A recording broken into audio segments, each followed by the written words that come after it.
ઝાલોદ તાલુકાના ધવાડિયા ચેકપોસ્ટ ખાતે police staff દ્વારા બીએસએફ કોન્સ્ટેબલને માર મારતા પોલીસ ફરિયાદ નોંધાઈ। આ તારીખ 12/1/2025 રવિવારના રોજ મળતી માહિતી અનુસાર બીએસએફ કોન્સ્ટેબલ જેઓ કે પોતાના ઘરે પરત જઈ રહ્યા હતા તે વખતે ધવાડિયા ચેકપોસ્ટ પર આવતા જે ચેકપોસ્ટ પર ફરજ બજાવતા એક ડ્રેસમાં અને બે સિવિલ ડ્રેસમાં ઊભેલા 3 પોલીસ સ્ટાફના માણસો જેઓ કે તે બીએસએફ કોન્સ્ટેબલને મોટરસાઇકલને રોકી અને તેના પર પૂછપરછ કરી અને ત્યારબાદ જવા દીધેલ હતો।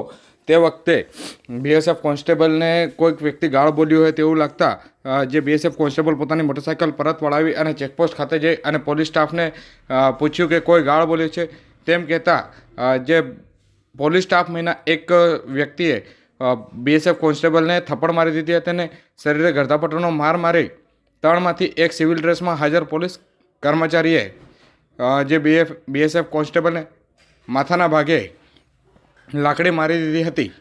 જો કે સમગ્ર બનાવ સંદર્ભે ઝાલોદ પોલીસને જાણ કરાતા ઝાલોદ પોલીસે ત્રણેય વિરુદ્ધ બપોરે 3 વાગ્યે ગુનો નોંધી કાયદેસરની કાર્યવાહી હાથ ધરી છે।